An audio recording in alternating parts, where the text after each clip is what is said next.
భద్రాచలము పుణ్యక్షేత్రము అంతా రామమయం. భక్తుడు భద్రుని కొండగా మార్చి కొలువై ఉన్న స్థలం.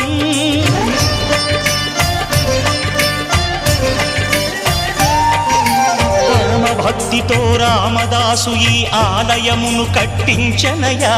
సీతారామ లక్ష్మణులకు ఆభరణములే చేయించనయా. పంచవటిని ఆ జానకి రాముల పర్ణశాల అదిగో. సీతారాములు జలకములాడిన శేషతీర్థమదిగో. రామభక్తితో నదిగా మారిన శబరి ఇదేనయ్యా.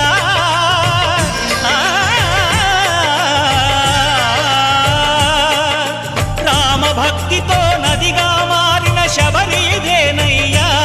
శ్రీరామ పాదములు నిత్యం కడిగే గోదావరి అయ్యా. ఈ క్షేత్రం తీర్థం